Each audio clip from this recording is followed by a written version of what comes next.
예수 그리스도를 아는 지식 두 번째 시간입니다. 우리 지난 시간에 원죄에 대해서 우리가 한번 살펴보았고, 오늘은 그 원죄를 가진 인간이 얼마나 부패된 존재인지, 특별히 우리의 자연적인 은사 중에 우리 의지가 있는데, 이 의지가 우리 어떤 의지로 바뀌게 되었는가, 인간의 이 자유의지가 타락 이후에 어떻게 바뀌게 되었는가, 이 부분에 대해서 한번 살펴보도록 하겠습니다.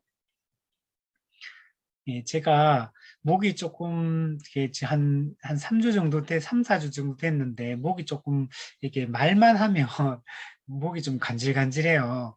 그래서 말 안 할 때는 괜찮은데, 그래서 혹시 기침을 하더라도 좀 양해를 부탁을 드리겠습니다.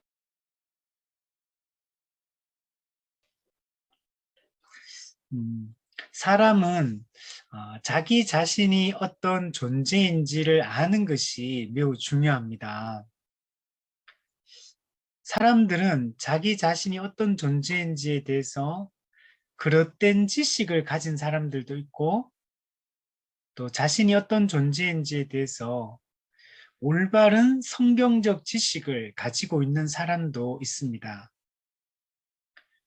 그래서 우리가 지난 시간에 우리가 말했듯이 인간의 피조된 상태와 타락된 상태를 아는 것이 중요하다. 인간은 어떤 존재인가? 하나님이 원래 자신의 형상으로 창조한 인간의 그 피조된 상태의 그 원시 상태에 대해서 우리가 이해할 필요가 있고, 두 번째는 타락 이후에 인간은 어떠한 존재로 바뀌게 되었는지, 그 타락된 상태에 대한 이해를 가지는 게 중요하다.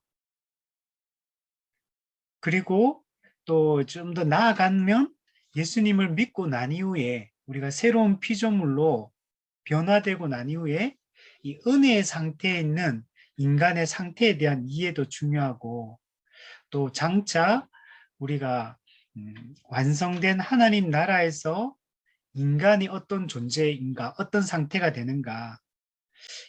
1차적으로는 우리 인간의 육체적 종말, 개인적 종말, 육체적 죽음 이후에 우리가 어떤 존재가 되는지, 그리고 예수님 재림 이후에 우리 인간이 그 영광의 상태에 들어갔을 때 몸과 영혼이 다 함께 온전해지고 하나님 앞에 섰을 때 그 영광의 상태에 대해서 인간을 이해할 필요가 있다. 이렇게 얘기를 할 수 있습니다.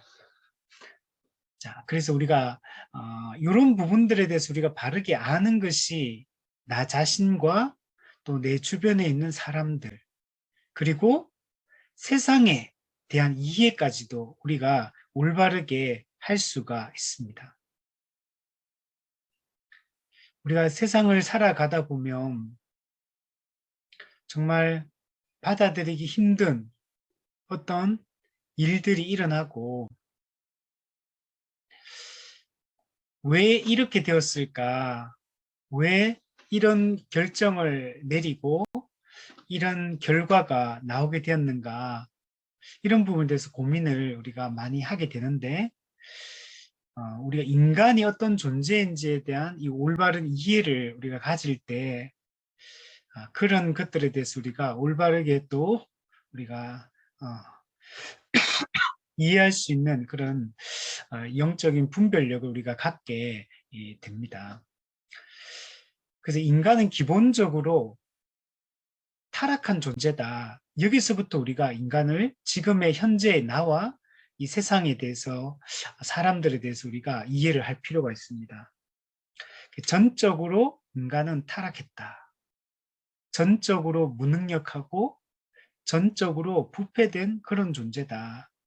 여기에 대해서 우리 성경에서는 분명히 이야기를 하고 있습니다.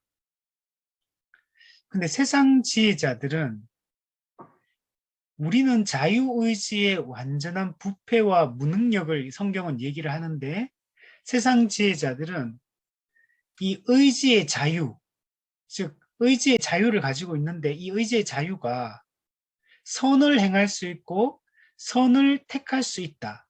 여기서 말하는 선은 그냥 윤리 도덕적 인간과 인간 사이에서 일어나는 단순한 윤리 도덕적 그런 선을 얘기하는 게 아니고 하나님과의 관계 속에서 그 선을 얘기하는 겁니다. 하나님이 보시기에 선하다라고 일컬어질 수 있는 그런 생각들과 그런 선택과 그걸 이룰 수 있다. 그런 걸 할 수 있다라고 지금 세상 지혜자들은 주장을 하는 것입니다.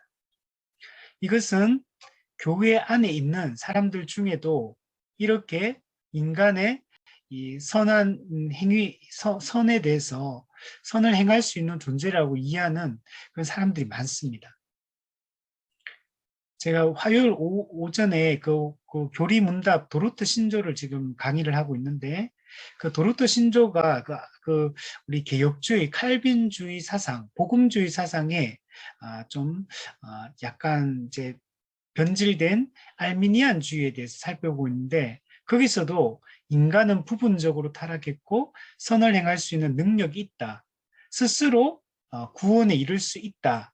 라고 물론 이제 거기서도 은혜의 도움을 받아 이런 게 은혜의 도움을 받아 인간이 자기 자유 의지로 스스로의 결단으로 구원에 이를 수 있고 선을 행할 수 있다라고 주장합니다. 근데 이 알미니안주의 사상은 이거는 갑자기 등장한 게 아니고 그 이전에 이미 AD 5세기경의 펠라기우스에 의해서 이미 주장되었었고 그 이후에도 또 16세기, 17세기의 알미니안주의에서도 이게 주장이 되어지고 그 이후에 오늘날 우리 시대까지도 이런 주장들이 계속 등장합니다. 우리 저 멀리 그 솔로 올라가면 신약의 율법주의도 그러한 사상을 가지고 있는 거죠. 자신의 공로와 자신의 행위로 하나님 앞에 설 수 있다.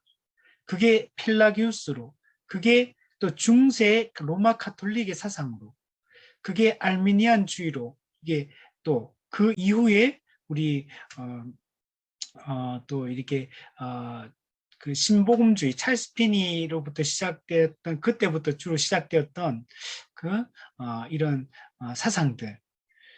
이런 인간의 이 선을 행할 수 있는 능력에 대한 이것들을 자꾸 이렇게 주장하는 사람들이 많은 것입니다. 그러나 인간은 전적으로 타락했기 때문에 하나님이 원하시는 수준의 그 선을 행할 수 있도록 이끌기에는 인간의 자유의지는 여러분 무기력합니다. 인간은 자신의 무능과 자신의 그 전적 부패를 아는 것이 중요합니다. 아담과 타락의 반역으로 인하여 온 인류는 저주를 받았고 인간은 그 원시 상태에서 이미 부패되었다. 이 본성적으로 부패성을 가지고 있다. 여기서부터 우리는 바라봐야 되는 겁니다. 타락 이런 존재임에도 불구하고 자기 자신의 행위를, 자신의 공로를 주장한다면 이것은 매우 어리석은 것이며 이것은 하나님의 영광을 여러분 이게 공격하는 것과 여러분 같은 것입니다. 여러분 타락한 인간은 영적 분별력을 완전히 잃어버렸기에 하나님의 나라, 하나님의 통치, 그다음 진리 이런 것에 대해서 이해할 수 있는 능력을 잃어버리게 된 겁니다. 구원을 향한 하나님의 그 놀라운 사랑들을 우리는 도무지 깨달을 수 없는 그런 존재입니다. 그리고 십자가 사랑도 우리의 타락한 인간의 본성으로는 십자가 사랑을 깨달을 수가 없어요. 이거는 성령의 중생케 하는 은혜가 주어졌기 때문에 그 십자가가 우리에게 복음으로 보이고 복음으로 들리는 것입니다.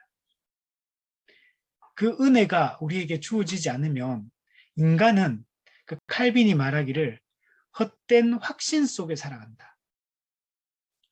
여러분 인간은 확신을 가지고 있어요. 근데 그 확신이라는 게 헛되다는 겁니다. 헛된 확신 가운데 살아가고 또 칼빈이 이렇게 본성적인 자기 도취에 빠져 있다.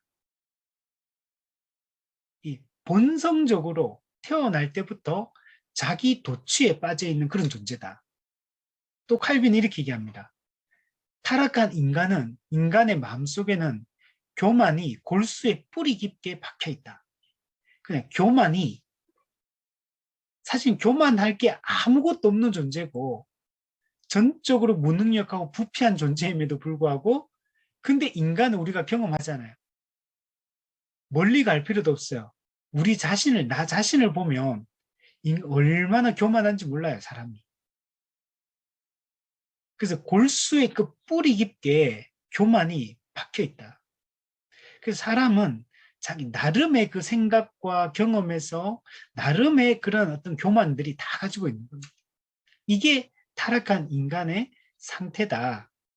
헛된 확신과 본성적인 자기 도취와 골수에 뿌리 깊게 박혀있는 교만, 이것이 타락한 인간의 특징이다 라고 얘기를 하고 있습니다. 우리 1번에 보면 칼빈은 자유의지를 어떻게 정의하는가. 죄는 인간을 죄의 노예, 죄의 종로로 타는 죄의 노예로 이렇게 만들었습니다. 인간은 타락 이후부터 인간의 영혼은 죄에게 완전히 지배당하고 있습니다. 그러니까 어느 정도 이렇게 지배당하는 게 아니고 전적으로 죄의 지배를 당하는 그런 존재입니다. 죄를 짓고 싶지 않아도 죄를 지을 수밖에 없는 존재예요. 원래 타락 전의 인간, 피조된 상태의 인간은 죄를 지을 수 있지만 죄를 짓지 않는 존재였어요. 죄를 지을 가능성은 있지만 선하게 지음받았기 때문에 죄를 짓지 않는 존재였어요. 근데 이제 타락함으로 말미암아 죄를 짓지 않으려고 노력을 하더라도 죄를 지을 수밖에 없는 무조건 죄에게 넘어지고 무조건 죄에게 져서 죄를 짓는 존재, 지을 수밖에 없는 존재로 전락하게 된 겁니다. 근데 우리가 예수님을 믿으면 성령의 그 능력과 그 은혜로 말미암아 우리는 새로운 존재가 되었기 때문에 죄를 짓지 않을 수 있는 존재로 은혜의 상태에 있는 인간은 바뀝니다. 물론 아직 우리의 죄성이 남아있고 우리가 또 연약하기 때문에 죄를 지으며 살아갑니다. 전혀 짓지 않더라도 그러나 무조건 과거처럼 지을 수밖에 없는 존재는 아니에요. 지금 성도들은, 거듭난 성도들은 성령의 그 능력으로, 그 도우심으로 죄와 싸워 이길 수 있는 힘을 가지고 있어요. 영적 전투를 해서 이길 수 있는 그 능력을 이미 가지고 있는 존재예요. 죄를 짓지 않을 수 있는 존재. 이게 여러분 거듭난 성도들입니다. 나중에 우리가 영광의 상태에 들어가면 죄를 전혀 짓지 않는 존재. 아니 어쩌면 그냥 표현이 될지 모르겠지만 죄를 짓고 싶어도 지을 수 없는 존재. 죄의 실체인 마귀와 우리의 모든 것들이 이제 우리가 완전히 새로워지고 죄의 실체인 마귀가 이제 영원한 지옥에 들어가기 때문에 더 이상 우리가 죄를 지을 수 없는 그런 존재로 우리가 바뀌게 됩니다. 그래서 우리 하이델베르그 교리문답에도 보면 인간의 육체적 죽음을 뭐라고 묘사하냐면 죄 짓는 것을 그치는 순간이다. 이렇게 묘사를 합니다. 저는 그 하이델베르그 교리문답 보면서 참 진짜 이게 너무 확 와닿더라고 이 말이. 육체적 죽음에 우리가 이를 때 그토록 우리가 죄와 싸워서 이기고 싶어도 늘상 넘어지고 죄를 짓던 우리가 더 이상 죄를 짓지 않고 우리가 이거 미워하고 혐오하던 이 죄를 완전히 끊어버릴 수 있는 순간이 육체적 죽음 이후에 이루어진다.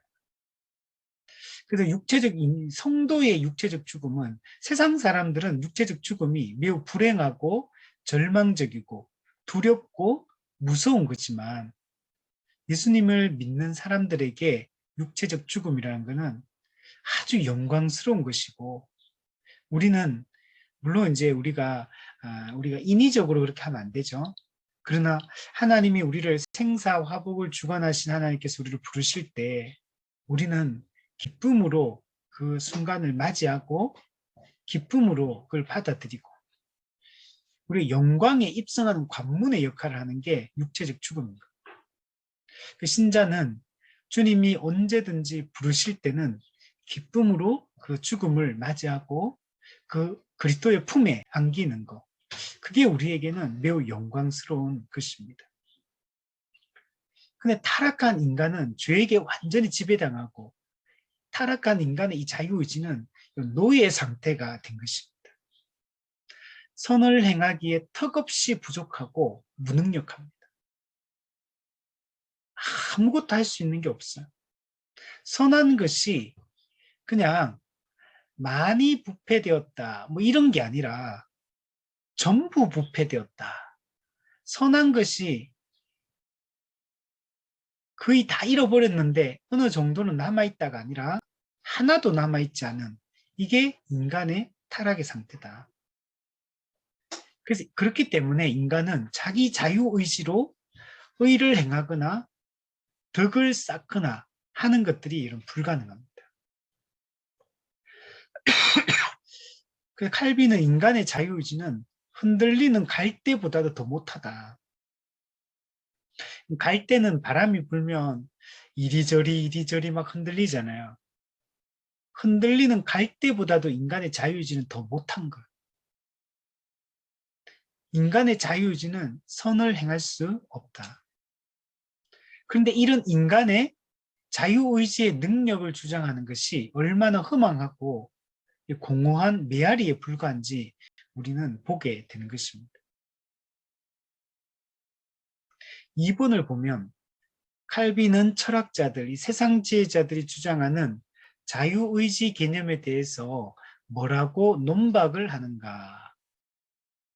세상 지혜자들은 이렇게 얘기합니다. 인간의 힘으로 선행과 악행을 통제할 수 있다라고 생각합니다. 인간의 선택에 따라 선을 행할 수도 있고 악을 행할 수도 있다라고 주장을 하는 것입니다. 스스로의 힘으로 악을 피하고 거룩과 선을 추구하며 살아가는 게 인간에게는 가능하다. 왜냐하면 인간에게는 이성과 의지가 있기 때문이다. 인간이 가지고 있는 이 이성은 올바른 행위를 할 수 있도록 이 이성이 우리를 이끌어간다. 그리고 의지는 이 이성에게 순종하는데, 인간이 가진 이 자유의지는 자유롭게 선을 택하고 선을 행할 수 있는 능력을 가지고 있다라고 생각을 합니다. 그러니까 인간의 이 전적 부패와 타락을 인정하지 않는, 세상 사람들은 당연하겠죠. 세상 사람들은 성경이 가지고 있는 이 전적 부패의 개념을 가지고 있지 않아요. 여러분, 어느 종교도, 기독교 이외에는 어느 종교도 전적 부패, 전적 타락의 교리를 가지고 있는 어떤 종교나 사상이 없어요. 모든 종교는 행위 종교입니다. 모든 종교는 자력 구원 종교예요. 스스로의 힘으로 구원에 이르는 자력 구원 종교, 행위 종교입니다. 그래서 모든 그 행위 종교 이면에는 인간은 선을 행할 수 있는 능력이 남아있다라는 이 전제가 여러분 깔려 있는 겁니다. 근데 성경에서는 이게 불가능하다라고 얘기를 하고 있습니다. 그래서 칼빈은 그래서 인간의 이 자유의지에 대해서 올바른 이해를 갖는 게 매우 중요하다라고 얘기를 합니다. 여러분, 인간은 타락했기 때문에 우리 인간이 자신이 가지고 있는 자유의지가 실제로 어떤지 스스로 그걸 깨닫지 못하고 속을 수가 있는 겁니다. 실제로는 전적으로 부패했고 인간의 자유에 어떠한 선도 행할 수 없는 건데, 근데 인간은 행할 수 있는 것처럼 우리 스스로 생각하고 그렇게 판단할 수 있다는 겁니다. 여러분, 인간의 이성은 죄로 인해 여러분 중대한 손상을 입었습니다. 인간의 이성이 물론 아직 하나님의 형상이 남아있기 때문에 완전히 깨어진 게 아니에요. 그래서 인간의 이성도 상당히 중요한 역할들을 하고 우리가 살아감에 있어서 이 인간의 자연적 이성이 매우 중요합니다. 올바르게 판단하고 올바르게 우리가 하나님이 우리 인간에게 원래 주셨던 자연법이 아직 마음에 남아있고 양심을 통해 그게 드러나요. 그래서 옳고 그름을 판단하고 양심에 따라 상식에 따라서 이게 우리가 잘 이렇게 판단만 해도 일반 은총적 차원에서는 여러분 아주 선하게 살아갈 수 있어요. 상식에 벗어나는 생각이나 판단하지 않고 누가 보아도 합리적이고 상식적이고 그리고 그것이 일반적 선에 해당하고 이런 것들을 행할 수가 있습니다. 그러나 인간은 본성의 부패성으로 인해 죄의 노예 상태에 있기 때문에 인간의 이성이 지금 완벽한 상태에 있는 게 아니에요. 인간의 자유의지도 온전하지가 않습니다. 심각한 결함을 가지고 있고 중대한 손상을 가지고 있어요. 그래서 정말 이상한 어떤 생각들을 할 수 있고 이상한 판단을 할 수가 있어요. 그래서 칼빈은 이 자유의지의 이 선함, 즉 아직 여전히 선한 의지가 남아있다라고 생각하는 이런 세상 지혜자들의 그 견해, 그리고 그들과 비슷한 초대 교부들 중에도 이런 생각들을 가지고 있는 사람도 있어요. 그래서 칼빈은 이런 부분들에 대해서 이게 얼마나 잘못된 사상인가. 인간은 전적으로 죄에 오염된 상태고 저주 아래 놓여 있고 무능력한 이런 존재다라는 것들, 본성의 부패성에 대해서 칼빈은 강조를 했던 것입니다. 3번에 보면 칼빈은 이 교부들은 예수님의 제자들이 있고 제자의 제자를 속사도라고 합니다. 그 속사도들의 제자들을 이제 교부라고 부르기 시작해요. 그래서 교부 또 교부들의 제자인 교부들 이렇게 쭉 교부라고 이름을 씁니다. 이 교부들과 또 중세 이 로마 카톨릭의 신학자들, 중세 신학자들 이들이 어떤 주장을 했냐면 신인 협력설, 하나님과 인간이 협력해서 구원에 이르는 이런 주장들을 하기 시작합니다. 인간의 자유의지에는 선을 행할 수 있는 힘이 남아있다. 그래서 그 인간이 가지고 있는 자유의지의 그 힘 플러스 하나님의 은혜의 도움을 입으면 구원에 이를 수 있다라고 얘기를 하는 거예요. 하나님은 모든 사람에게 은혜를 공평하게 분배해 주셨다.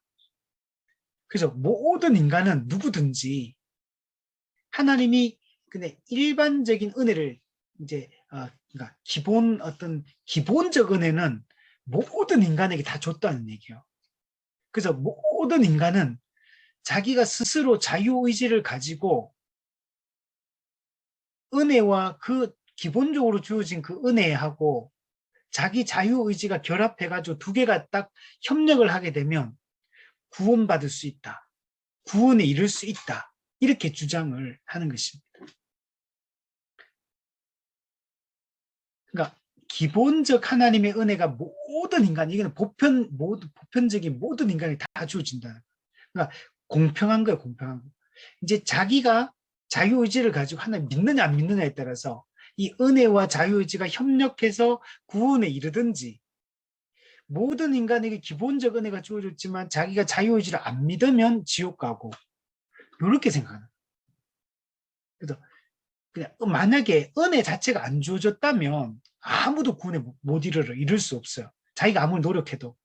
근데 기본적 은혜는 기본 밑바탕에 은혜는 주어졌다는 거예요. 근데 요것만으로는 천국에 못 가.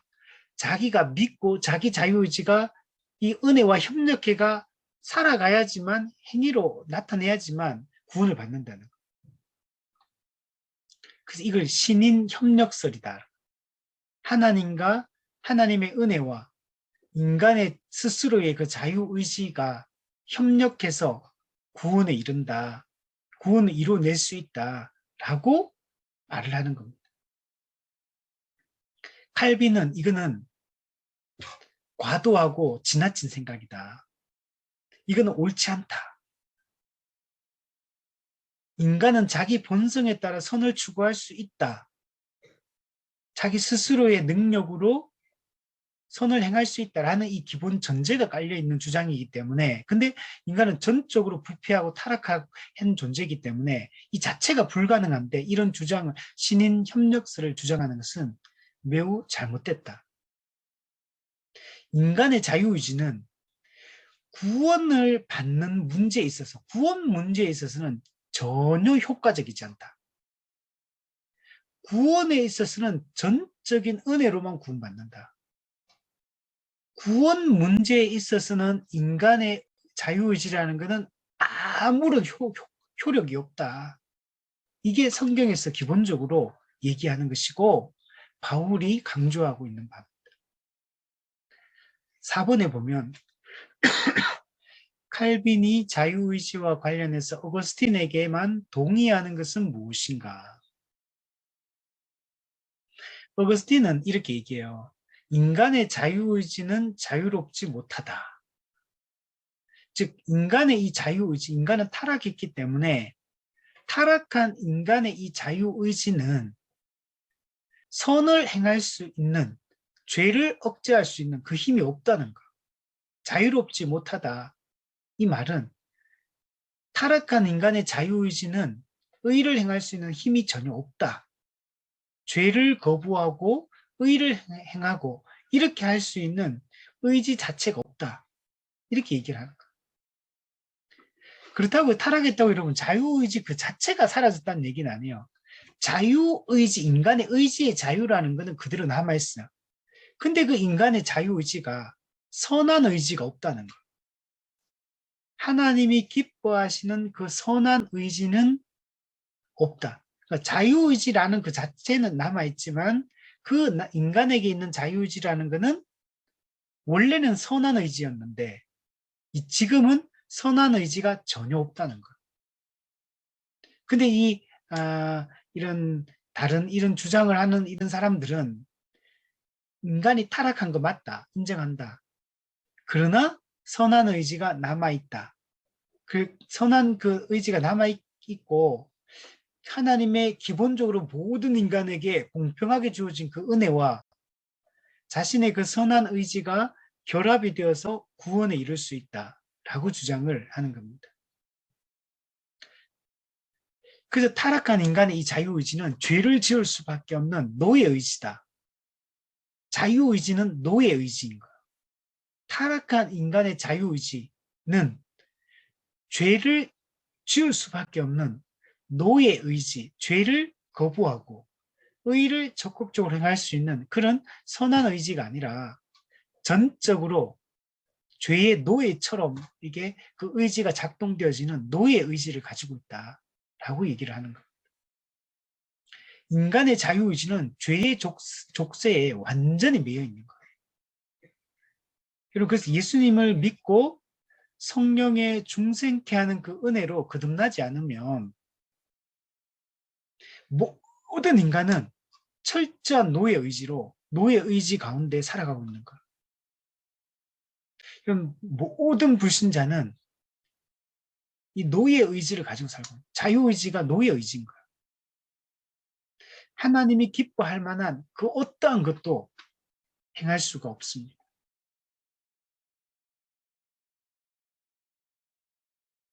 철저하게 악한 것만 선택하고 악한 행동을 할 수밖에 없는 그런 존재가 바로 인간입니다.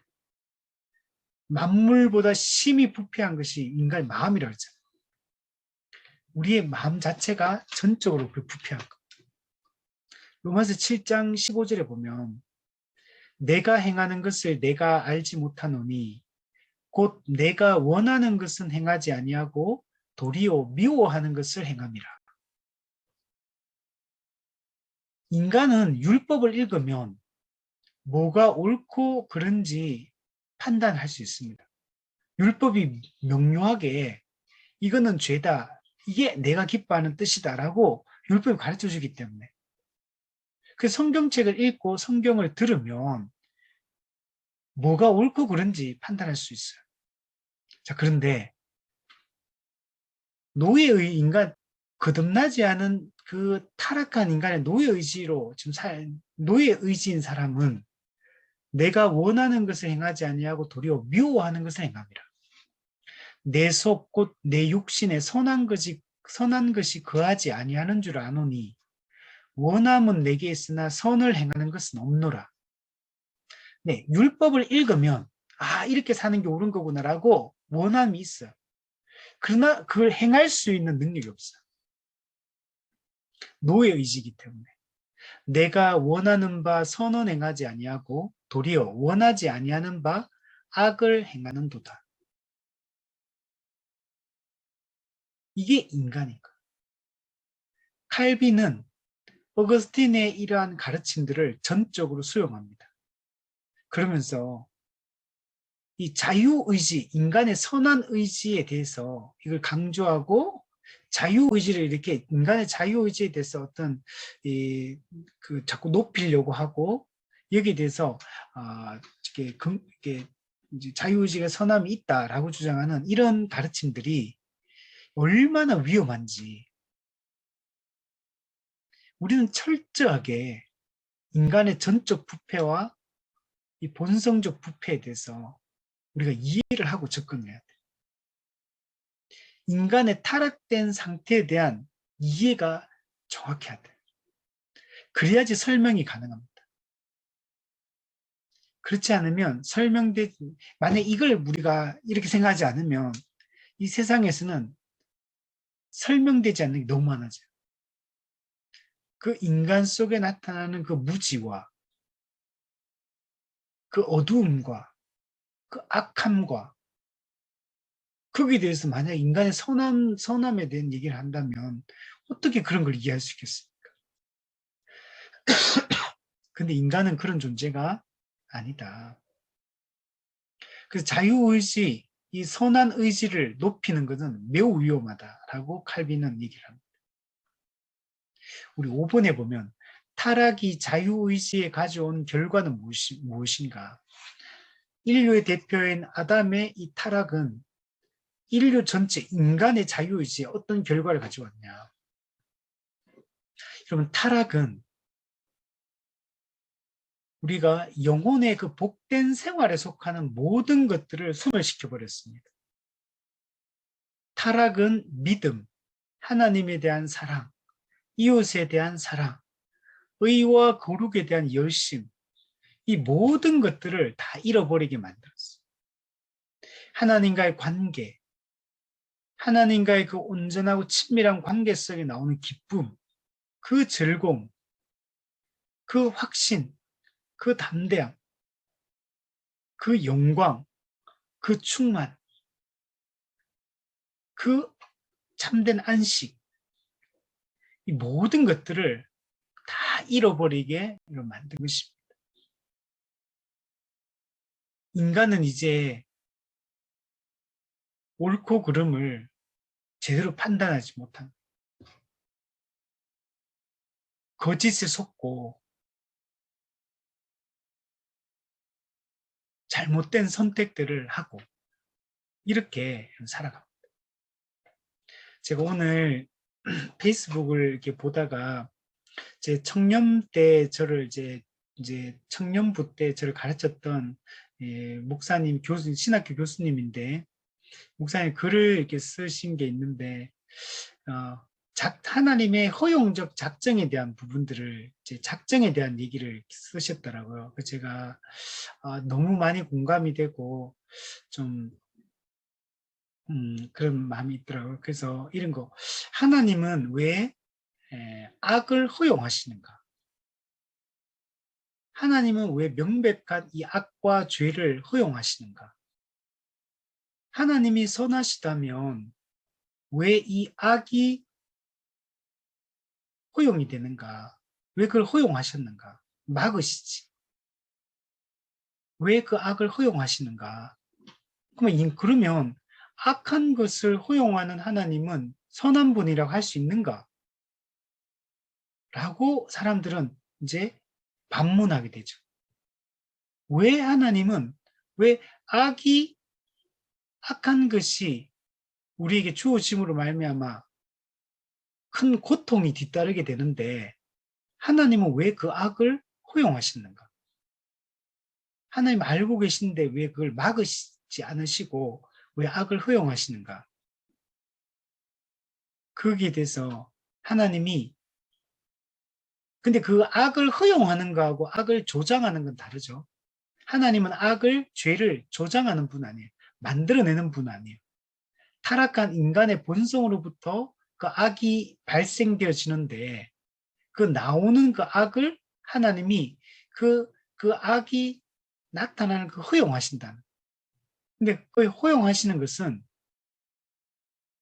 하나님이 그렇다고 해서 선한 분이 아니신가?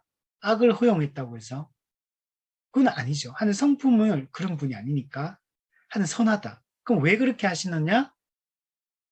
하나님은 악을 허용하심으로 하나님의 진짜 선을 이루기 위함이다. 그 악을 허용하는 것. 그러나 악이 허용되었다고 해서 그 악이 옳다고 하는 인정받은 게 아니에요. 그래서 우리는 그런 어떤 악이 허용된 결과에 대해서 우리는 그걸 하나님 허용했으니 괜찮은 거 아닌가? 이렇게 생각하면 안 된다는. 하나님은 그 그 허용적 작정이라고 하나? 악을 허용하심으로 근데 하나님이 기뻐하는 오히려 그 선을 행하는 과정으로 하나님이 사용하신다. 그게 정말 허용된 그, 어, 그 악이라면 그는 그것을 선택한 것에 대한 고통은 뒤따른다. 그러나 하나님은 그것을 통해 하나님이 기뻐하시는 오히려 큰 선을 오히려 행하신다. 그럼 인간 입장에서는 이해가 안 되는 거죠. 인간 입장에서는 당장에 그런 이게 이해가 안 되니까 왜 이런 걸 하나님이 허용하셨을까? 왜 이런 일이 일어나는 걸 하나님이 허용하시는가? 이제 이런 부분에 대해서 교수님이 이게 썼더라고요. 그래서 읽어보니까 상당히 글이 너무 좋더라고요. 그래서 이해가 되어지더라고요. 자, 그래서 여러분 타락이 우리 하나님이 원래 인간에게 주셨던 좋은 모든 것들을 다 잃어버리게로 만들었다. 그럼 타락은 인간이 지닌 자연적 은사들이 있어요. 그게 뭐냐? 이성, 의지. 이 자연적 은사들을 다 부패시켰습니다. 인간의 이성도 부패시켰고 인간의 의지도 부패시켰습니다. 그럼 이성을 우리가 잃어버린 거 아니에요. 지금도 우리는 이성을 가지고 있어요. 근데 부패된 거예요. 무지가 인간의 이성을 장악해버렸어요. 원래 인간은 하나님 주신 지식을 가지고 원래 타락하기 전에 인간은 하나님이 주신 지식을 가지고 있는 존재였거든요. 근데 타락으로 말미암아 인간은 무지에 빠지게 된 거예요. 무지. 어리석은 존재가 된 거예요. 이 무지가 인간의 이성을 장악함으로 타락한 인간은 그 자연적 이성만으로는 진리를 이해하고 깨닫지를 못하는 겁니다.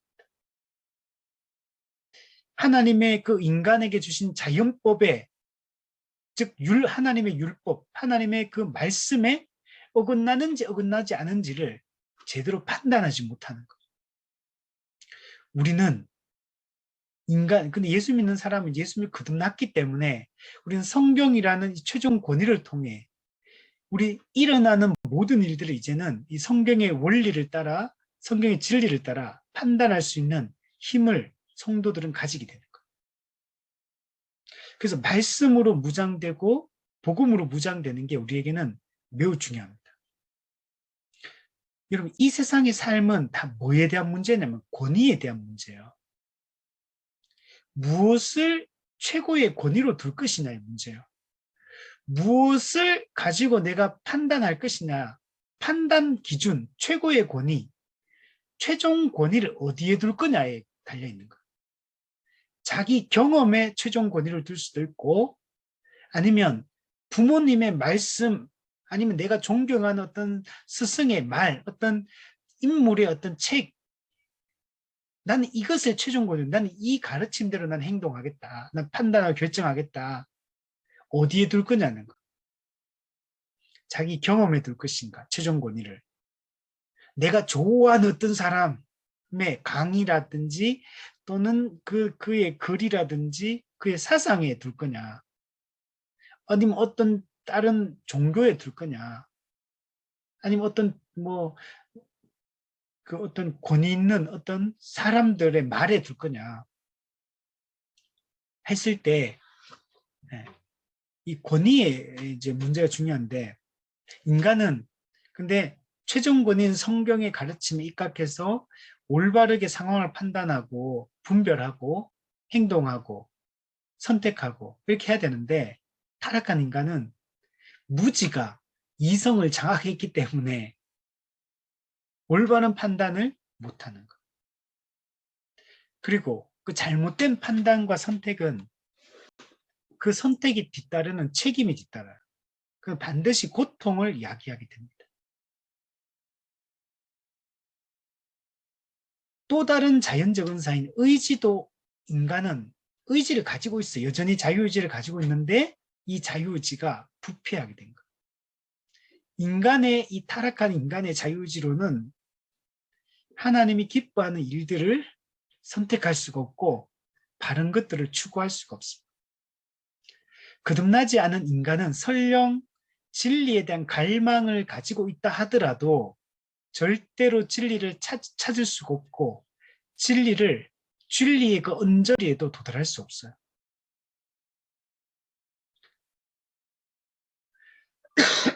그래서 이 사람들은 기본적으로 이 신의식이 있다 그랬잖아요. 우리 첫 시간에 종교성을 가지고 있다 그랬잖아요. 그 진리를 찾아요. 그래서 이 진리를 찾는 사람들 우리는 구도자다 이렇게 해요. 구도.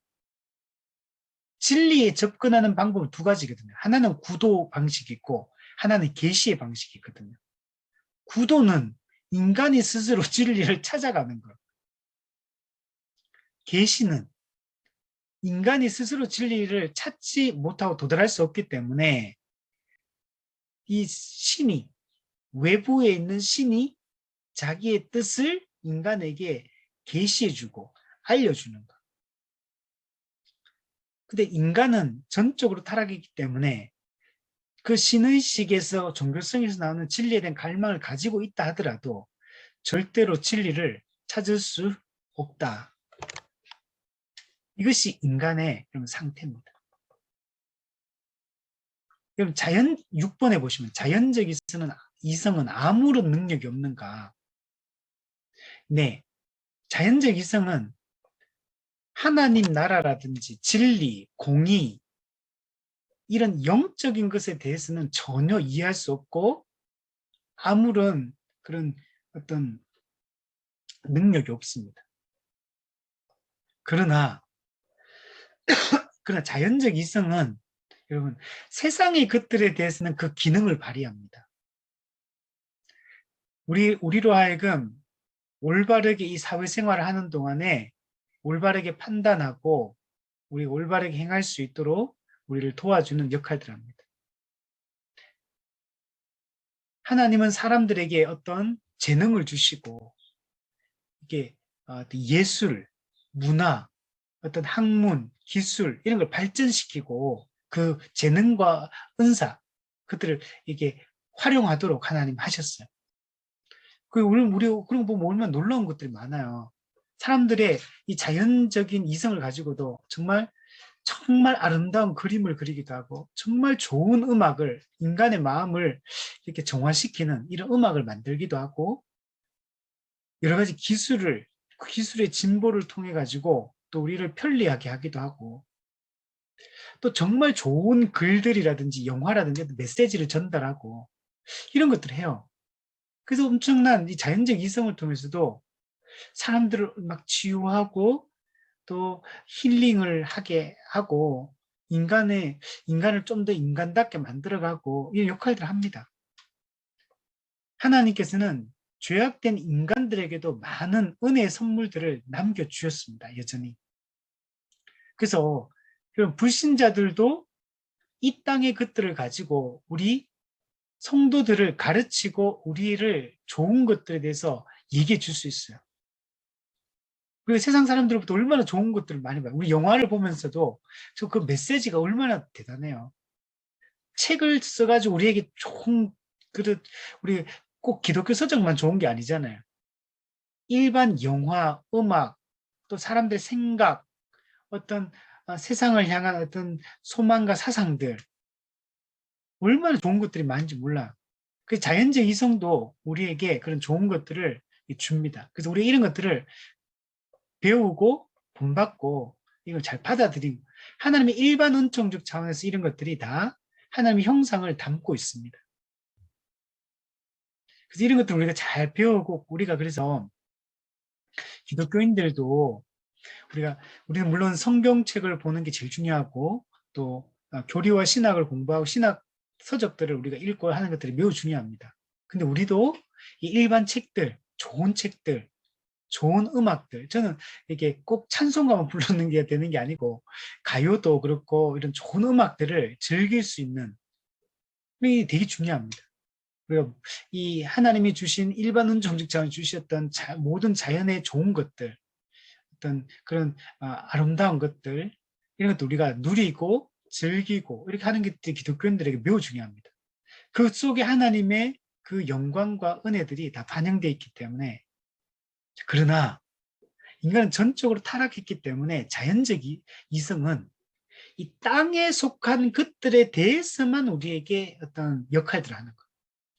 땅의 일에 대해서 땅의 일을 이해하고 우리가 누리게 하는 데 도움이 되지만 하늘에 속한 것, 위에 속한 것, 영적인 것에 대해서는 아무런 그런 도움이 되지 않는다.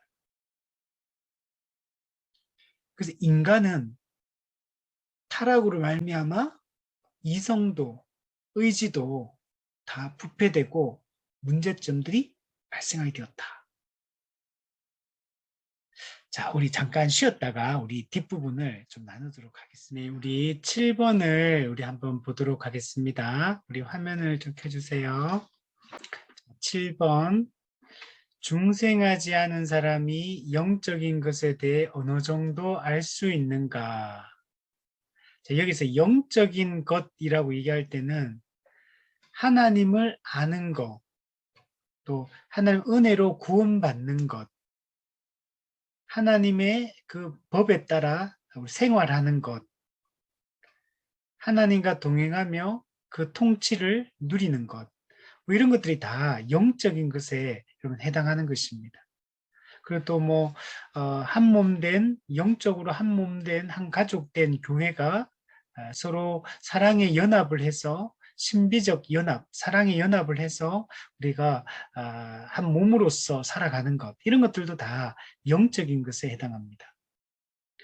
그런데 이 자연적 이성만으로는 중생하지 않은 사람이 가진 이 자연 이성만으로는 이러한 것들을 이해할 수 없고 이러한 것들을 추구하지도 이러면 않습니다. 오직 중생한 사람, 성령의 효력 있는 부르심으로 부르심을 받아 거듭난 사람만이 이런 것들에 관심을 갖습니다. 그래서 거듭나면 하나님을 알고 싶어요.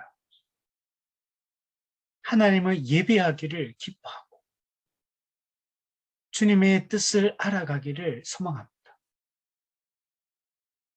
한 몸 된 교회와 더불어 함께 모이고 함께 말씀을 배우고 서로 섬기며 살아가는 삶들에 대해서 소망을 갖기 시작합니다. 그러나 중생하지 않은 사람, 거듭나지 않은 사람은 전적으로 영적으로 어두움 가운데 있는 겁니다. 아직 어둠에서 벗어나질 않은 거예요. 마른 뼈와 같이 생명력이 없는 상태가 계속 지속되고 있는 겁니다. 영적인 반응을 할 수가 없어요. 왜? 생명이 없기 때문에. 영적 죽음의 상태에 있기 때문에 영적인 반응들, 생명을 가진 자들이 하는 생명 현상들이 일어나지를 않는 겁니다.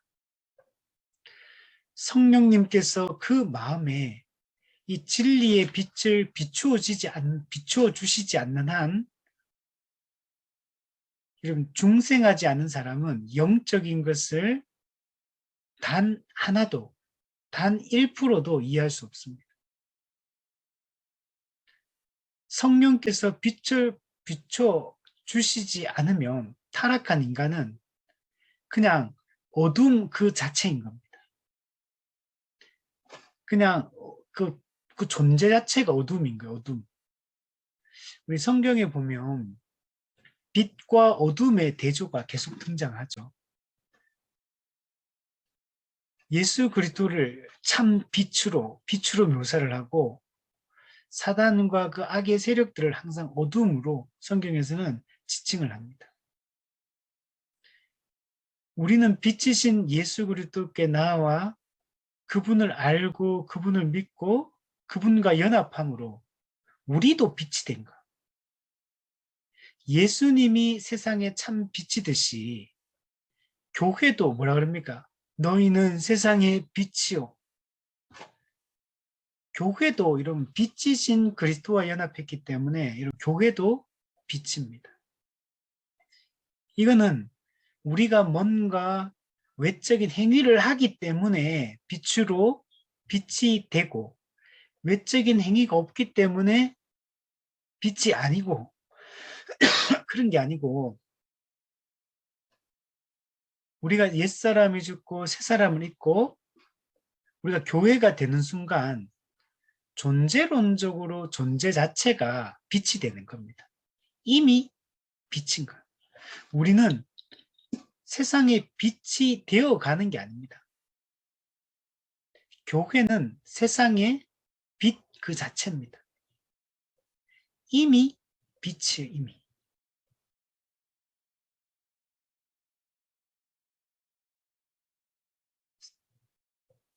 그러나 세상은 아무리 선한 것 같아도 아무리 도덕적인 것 같아도 존재론적으로 어둠이에요. 타락한 중생하지 않은 사람이 자연적 이성을 가지고 외적으로는 또 진리를 추구하는 것 같지만 그러나 그는 진리에 도달할 수 없고 영적인 것에 아무런 감각을 가질 수 없어요. 물론 이제 이런 건 있어요. 성경에도 보면 하나님 나라에 거의 가까워진 사람, 어떤 진리에 거의 도달한 것처럼 보이는 그 정도의 어떤 깨달음 이런 거 얻을 수 있어요. 그러나 그게 성경에서 말하는 그 진리에는 도달을 안 한 거예요. 못한 거예요.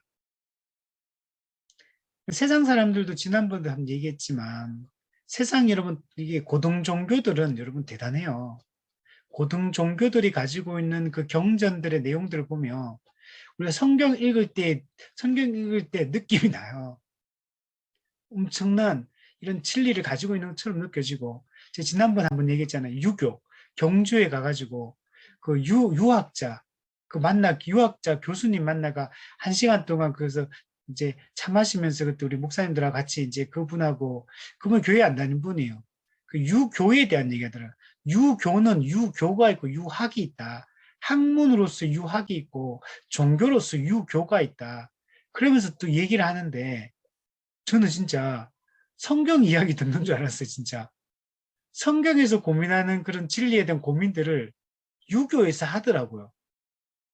와, 엄청난 질문들을 던지고 거기에 대해서 나름의 답을 제시를 해요.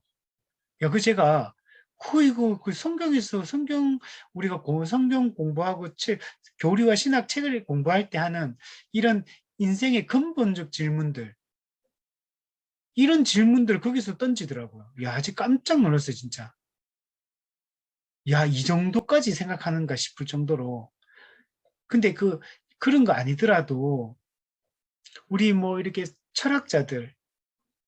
서양 철학자들, 사상가들, 이런 사람들 책만 읽어도 와, 엄청난 고민들과 엄청난 그런 이 어떤 이 세상에 대한 이 담론들을 가지고 얘기를 하는 것들을 볼 수 있어요. 그 대단한 거죠. 그렇지만 그들이 성경에서 정말 얘기하는 그 복음 진리에 도달할 수 있냐면 정말 인간의 영혼을 구원할 수 있는 그 진리에 조금이라도 근접할 수 있느냐면 전혀 근접하지 못한다. 인간적인 우리의 수준으로 봤을 때는 어마어마한 깨달음을 얻는 것 같고 정말 어마어마한 거대한 이 얘기들을 하는 것 같아도 우리의 정말 우리 영혼을 구원할 수 있는 그 진리에 전혀 도달하지 못한다. 그냥 인간 수준에서 최고봉인 거예요. 인간 수준에서. 타락한 인간의 자연 이성에서 도달할 수 있는 최고의 그 높은 이해까지 도달할 수 있는 거예요. 그런데 그거는 성경이 보여주고 있는 복음 진리의 그 끝자락에도 미치지 못하는 것. 세상 지혜자들의 가장 탁월한 지혜도 성경의 그 진리의 가장 작은 진리보다도 못한 것. 이는 근본적으로 다른 거예요. 우리 이걸 깨달아야 된다. 근데 이제 참 우리가 참 안타까운 게 우리 한국 교회 성도들의 우리의 수준이라는 게 너무 이렇게 천박한 거예요. 너무 천박한 수준에 있고 어떤 우리가 이 세상 속에서 우리가 복음 성경에서 말하는 이 엄청난 진리들을 성경에서 얘기를 하고 있는데 우리가 이 세상을 바라보고 세상 속에서 행하는 우리의 이 생각들과 세상을 바라보는 관점이나 세상의 본질을 이해하는 이런 부분에 이 생각들이 믿지 않는 사람들에게 아무런 도전이 되지 않는 아주 천박한 수준의 생각들이라. 우리의 수준이 너무 낮아요.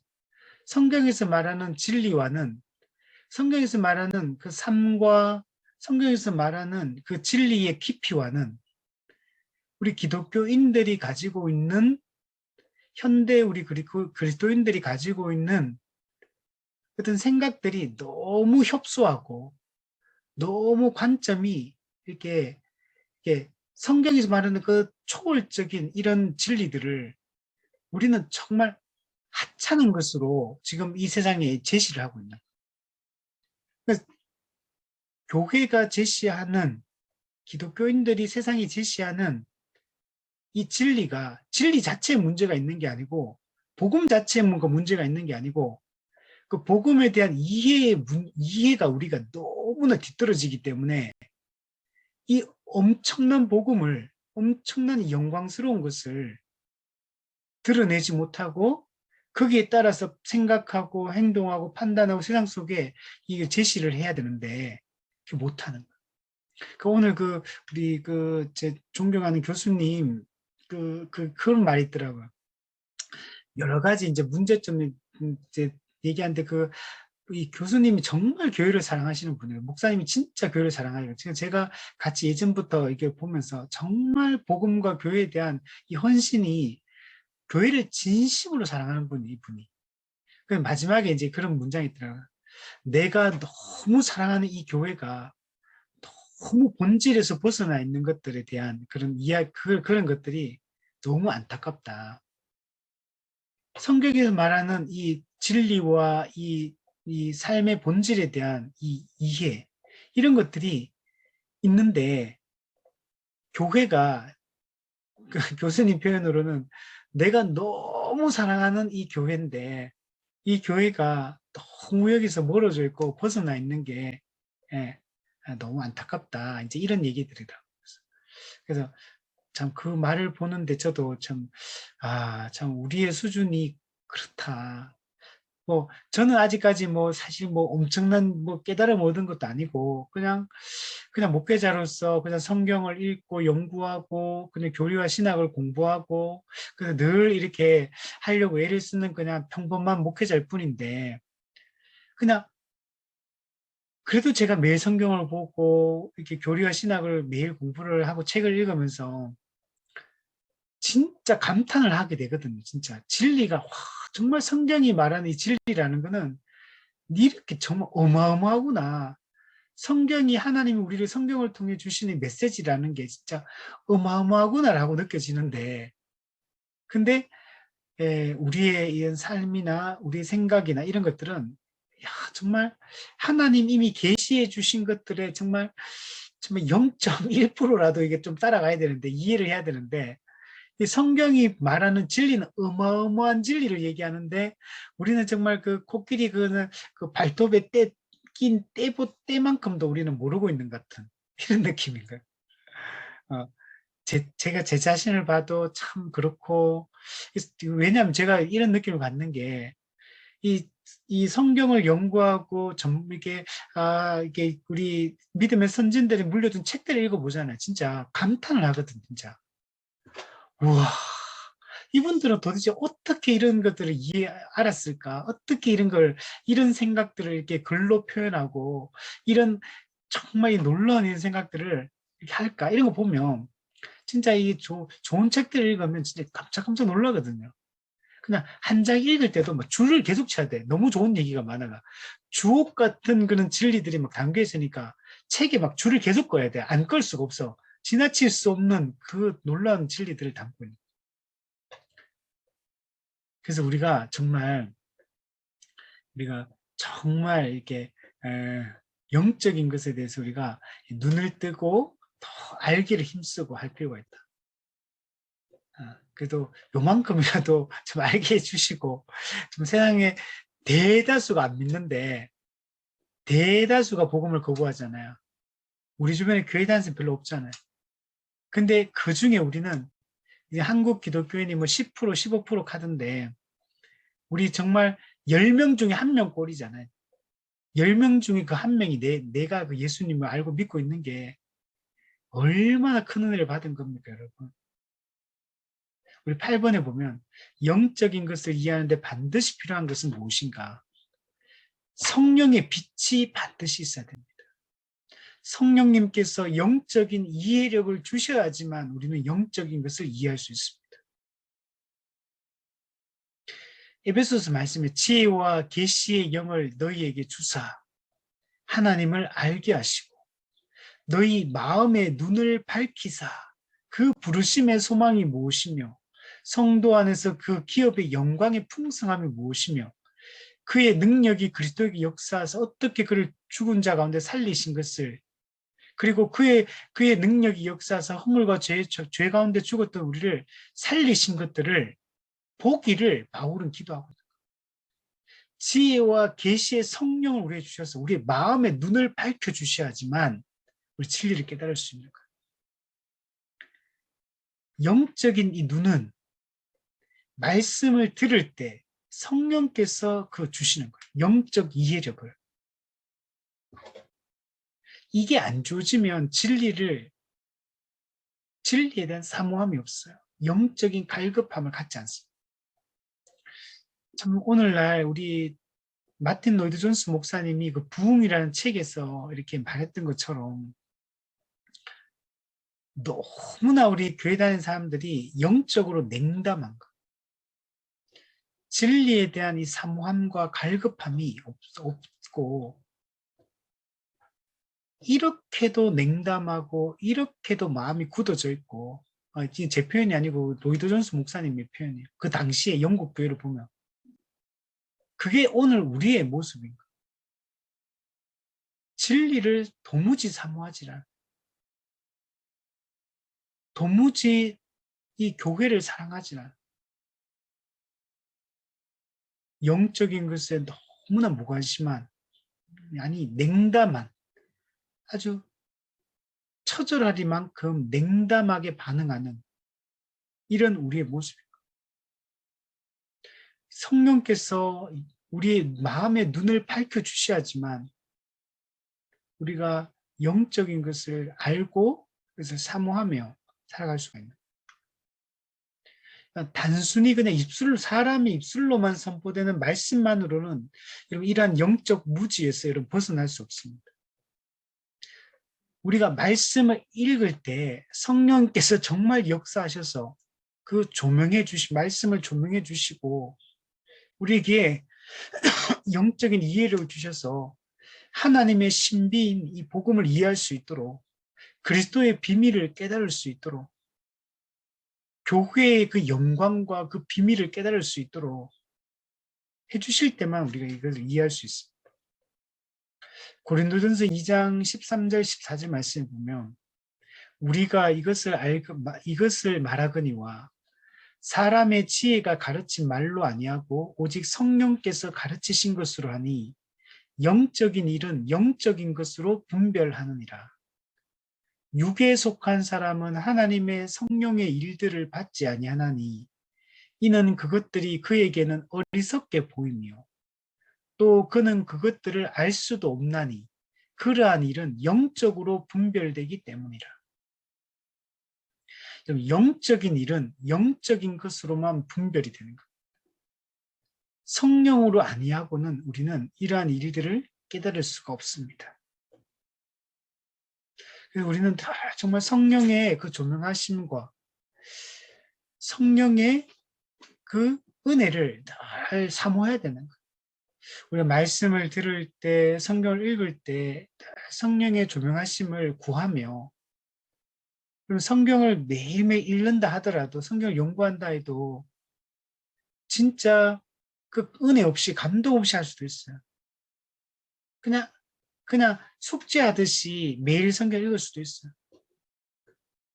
그리고 우리 한 말씀을 보더라도 성령을 의지하고 정말 그 진리들을 깨달아가고 그 진리가 내 마음을 가득 채울 수 있도록 영적인 그 감각으로 내가 늘 이렇게 민감하게 반응할 수 있도록 그런 상태를 우리는 유지를 해야 되는 거예요. 여러분 평상시에 영적인 것에 무관심한 사람이 갑자기 어느 순간에 영적으로 민감해지는 건 없습니다. 우리는 끊임없이 영적으로 둔감해지고 무감각해지기 때문에 그래서 늘 말씀이 필요하고 기도가 필요하고 교회적 삶이 필요하고 함께 드리는 예배가 중요하고 한 몸으로서 한 가족으로서 영적으로 육적으로 물질적으로 이 모든 것 다 함께 공유하고 성도의 교제에 더 힘쓰는 것들이 없으면 영적으로 감각을 잃어버려요. 그래서 우리가 좋은 교회를 세우는 게 너무 중요합니다. 이게 한 몸 한 가족으로 살아가는 교회 전체가 함께 이러한 분위기 속에 있어야 돼요. 영적인 것을 사모하는 분위기가 교회가 그런 걸 분위기가 되면 전체 성도가 한 사람이 약한 부분이 있더라도 그 교회 안에 성도의 교제 가운데 있고 그 교회적 삶에 충실하게 떨어져 나가지 않으면 그 영적인 그 감각들을 잃어버리지 않을 수가 있는 그 영적인 분위기 속에서 그 추구하는 사람들과 같은 생각과 뜻을 합하여 나아갈 수가 있습니다. 세상이 아무리 세속적으로 흘러가더라도 한 몸 된 교회로 산 교회가 이 복음 위에 서 있고 한 몸으로서 삶을 공유하며 이 땅에 살아가는 한 지역 교회가 든든하게 말씀 가운데 서 있으면 세상의 직장으로 가정으로 사회로 들어가서도 거기에 함몰되지 않고 그 교회적 삶을 통해 그 성도의 교제를 통해 그 영적인 것을 추구하는 이 삶들을 이어나갈 수가 있게 되는 겁니다. 자, 9번에 보면 중생하지 않은 사람이 옳고 그름을 어느 정도 판단할 수 있는가? 그럼 죄된 인간도, 타락한 인간도 옳고 그름을 어느 정도는 파악할 수 있습니다. 왜냐하면 인간의 마음속에 하나님이 자연법을 새겨주셨기 때문에. 인간이 타락해서 자연법이 훼손되고 변질되었지만, 그러나 아직 여전히 자연법이 남아 있습니다. 그게 양심을 통해 지금 작동되고 있는 거예요. 그래서 하나님의 특별 계시가 없어도 그냥 인간은 기본적으로 윤리적 이해에 어느 정도 도달할 수 있습니다. 그 선함이 나타나요. 본성적으로 옳고 그름에 대한 사고를 어느 정도 할 수 있습니다. 그리고 우리 알 수 있어요. 자명한 사실들을 사람들은 가지고 있어요. 그거는 아니잖아 이렇게 말한다고 사람들. 아무리 그래도 그거는 아니잖아 라는 말이 모든 인간의 마음속에 담겨 있다는. 그거는 잘못됐지. 이게 옳지. 이런 마음이 사람에게 자명한 진리가 인간의 마음속에 담겨 있어요. 그 사람들은 그 자명한 진리를 거스르면 사람들이 화가 나요. 그거는 아닌데 그런 게 나오면 사람들 화가 나고 그게 분노합니다. 그리고 사람들은 자기를 희생해서라도 옳은 일을 향해 나아가요. 그 정의가 공의가 시행되기를 원하는 마음. 왜 그래? 인간의 마음 자연법이 작동되고 있는 거예요. 물론 이 인간의 양심이라는 게 악에 자꾸 자기를 노출시키잖아요. 죄에 노출시키면 양심이 굳어져 가요. 우리 마음에 아직 남아있는 자연법이 역할을 못해요. 양심이 굳어지고 양심이 화인 맞아요. 그런 지경에도 이룰 수 있습니다. 그러나 인간은 어느 정도까지는 이 옳고 그름을 분별할 수 있고 그 인간의 기본 양심, 상식 여기에 기초해서 우리가 판단을 하면 됩니다. 그러면 우리가 웬만한 것들은 이상하게 우리가 행동하지 않을 수가 있게 됩니다. 근데 그렇지 않잖아요. 아주 너무나 상식적이고 합리적이고 정말 기본적인 그런 상식이 통하지 않고 양심이 작동되지 않는 그런 데 인간을 이룰 수 있어요. 그게 우리가 기본적인 그런 것들을 잘 유지하는 게 중요합니다. 믿지 않더라도 그게 세상 사람들도 그런 것들 얼마나 잘 작동된 사람들이 많아요. 그냥 우리 그리스도인은 더 그래야 되죠. 정말 성경의 가르침에 입각해서 어느 게 옳고 무엇이 옳고 무엇이 그른가를 기본적으로 그리스도인들은 더욱더 세상 사람들도 잘 판단해야 돼요. 근데 오늘날 너무나 상식적인 이런 판단들이 이성적 이해가 안 되고 어느 한쪽에 함몰되어 있고 왜곡된 생각들이 세상 사람들보다 더 수준 낮고 천박한 이런 이해들을 가지고 이렇게 행동하는 우리 그리스도인들이 교회 다니는 사람들이 있다. 우리가 이건 정말 뼈저리게 아파야 될 부분이에요. 우리가 진리를 알고 복음을 알면 알수록 하나님이 우리에게 주신 자연법이 우리 속에 이제 우리는 이미 자연법이 이미 특별히 계신 성경을 통해 이미 주어진 사람이잖아요. 진리를 알고 있고 옳고 그름에 대한 판단 기준을 가지고 있고 어느 방향으로 가야 될지 알고 있는 사람들이잖아요. 판단할 수 있는 판단력이 생긴 사람들이에요. 그런데도 기독교인들이 얼마나 어리석고 왜곡되어 있고 편향적 생각들과 이런 정말 이 기본 상식이 통하지 않는 기본적인 그 성경의 명백한 가르침이 그것들이 통하지 않는 이런 기독교의 모습이 돼. 그 세상으로부터 욕을 먹게 돼. 교회에게 지금 엄청난 것들을 세상에 요구하는 것도 아님에도 불구하고 세상보다 좀 더 낫기 정도를 좀 더 나은 교회가 좀 더 나은 모습이기를 세상은 기대하고 있는 거예요. 물론 하나님이 우리한테 우리 교회라는 존재를 세우고 우리에게 주신 것들은 정말 초월적인 그런 삶과 그런 태도와 그런 목적과 방향과 이런 거 가지고 있지만 모르는 사람도 그걸 모르니까 세상 사람들이 교회에 기대하는 것은 세상보다는 좀 더 나아야 하지 않느냐. 세상보다는 좀 더 상식적이고 더 합리적이고 더 객관적이고 더 바른 기준에 따라서 판단해야 되지 않느냐라고 요구하는 거거든요. 근데 거기에도 우리가 못 미치고 있으니까 우리가 정말 회개해야 되고 교회가 정말 우리가 정말 정신 차려야 될 그런 시기를 우리가 살고 있다. 그래서 인간은 자신의 잘못에 대해서 이런 변명할 수 없는, 핑계할 수 없는 거야. 제 양심을 어기기 때문에. 양심을 어긴 적이 없느냐? 네 양심에 어긋나게 행동한 적이 없느냐? 어, 그렇게 이제 접근하면 핑계할 수 없는. 그러나 여러분, 이 자연법엔 한계가 결함이 있는 거야. 중생하지 않은 사람은 선한 일을 도모할 수 없습니다. 성령께서 정말 역사하자면 선한 일을 계획하거나 행할 수가 없는 것.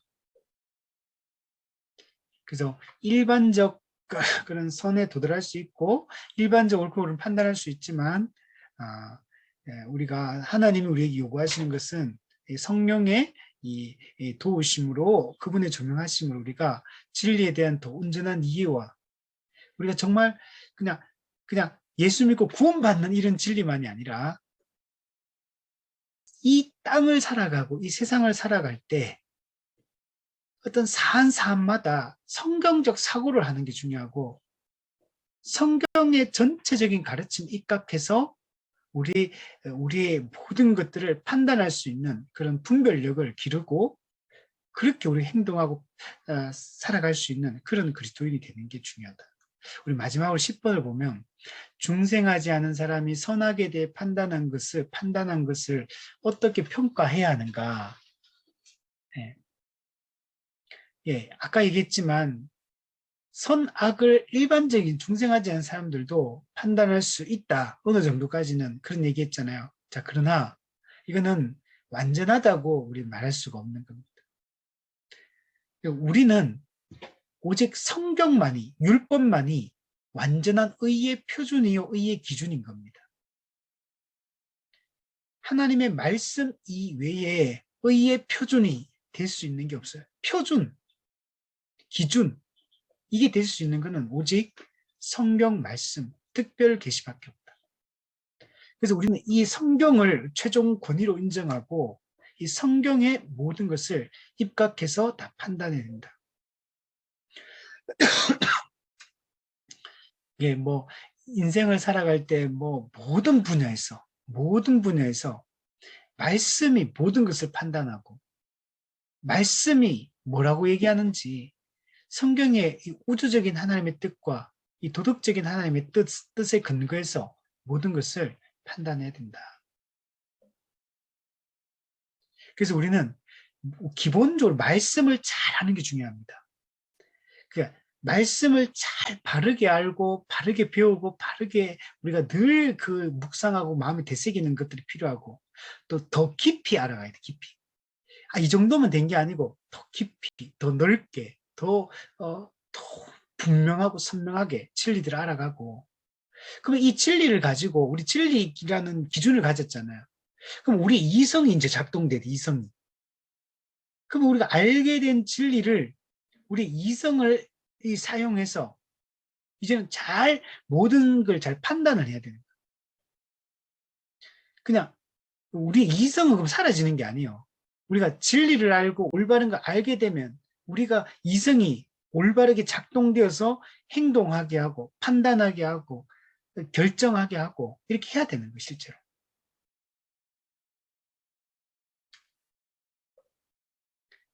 그래서 오직 성경을 모르는 사람들도 진짜 엄청난 그런 수준에 우리가 이러는 것들을 우리 보게 되지만 그러나 성경의 가르침이 아닌 다른 것들은 다 한계와 결함을 가지고 있고 완전한 것이 아니다. 그래서 오직 우리는 성경이 뭐라고 얘기하느냐. 선악에 대한 판단은 오직 성경만이 최종권이다. 그래서 우리가 성경으로 무장된 그런 우리가 되면 좋겠습니다. 네, 우리 시간이 좀 많이 됐는데 결론을 내리면 원래 인간은 자유의지는 선했어요. 하나님의 뜻을 알고 그 뜻을 수행할 능력을 가지고 있는 그 자유의지. 하나님을 기뻐하고 그 뜻대로 행할 수 있는 의지, 자유를 가지고 있었습니다. 그러나 타락으로 말미암아 인간의 자유의지는 이제 죄를 지을 수밖에 없는 그런 노예 의지로 바뀌게 된 겁니다. 근데 하나님이 우리에게 은혜를 베푸셔서 예수 그리스도가 이 땅에 오셔서 우리를 옛사람을 그리스도와 함께 죽고 새 사람으로 태어나게 해서 우리가 이 의지가 회복이 되게 된 거예요. 우리는 새로운 은혜의 상태에 있고 우리의 이성도 우리의 의지도 이제 새롭게 거듭났다. 거듭난 이성, 거듭난 의지다. 우리는. 그래서 우리는 이제 불신자하고는 달라야 된다. 우리가 거듭난 이성을 가지고 있고 우리의 거듭난 의지를 가지고 있는데 회복된 양심, 선한 양심을 가지고 있고 우리의 지향성이 바뀌고 우리의 성량, 우리의 어떤 성질 자체가 바뀐 거, 본성 자체가 바뀌었기 때문에 그러면 우리가 세상 사람보다 월등히 나아야 돼요. 그리스도인들이. 성경에서 보여주는 참된 교회, 초대교회가 보여주는 그런 어떤 초월적 삶, 그런 높은 도덕적 삶, 그 세상을 바라보는 본질을 이해하는 그런 우리 진리를 가지고 있잖아요. 성경이라는 최종 권위를 가지고 인간에 대한 이해, 영적인 것에 대한 이해, 세상에 대한 이해, 이 사물의 본질에 대한 이해, 우리는 세상보다 더 놀라운 걸 가지고 있는 존재들인데 세상의 기본 그런 상식에도 미치지 못하는 그런 생각이라든지 그런 수준 낮은 그런 어떤 결정들, 또 수준 낮은 삶의 파편들 이런 것도 우리한테 너무 어울리지 않는 거지 그리스도인들에게. 교회는 그래서 우리가 정말 복음으로 무장된 정말 성경적 가치관으로 무장되어서 성경적 복음적 삶을 살아가는 그런 우리들로 우리가 이제 세워지는 게 중요하다. 이제는 이제 우리의 의지는 노예 의지가 아닙니다. 신자는 성령의 인도함을 따라 선을 행할 수 있고 의를 행할 수 있고 거룩을 추구하며 살아가는 그런 의지로 우리는 의지가 회복되었다. 우리 이걸 확신하고 이제는 정말 말씀의 권위에 순종하고 그 가르침에 순종하여 거룩하게 살아가는 그런 우리가 되었으면 좋겠고 이 땅의 모든 교회들이 우리 연약하고 분명히 부족한 부분이 많아요. 우리한테. 아니 남이 아니라 나부터 그렇잖아요. 나부터 얼마나 문제가 많아요. 그래서 정말 우리가 회개하고 정말 세상으로부터 교회의 효용성에 대해서 요즘에는 정말 의심하고 이렇게 비판하는데 우리가 정말 세상의 빛이요, 세상의 소금으로서 정말 그 존재다움을 드러낼 수 있는 그런 이 땅의 모든 교회들이 되었으면 좋겠고 우리 삶이 되었으면 좋겠습니다. 우리 오늘은 여기까지 하도록 하겠습니다.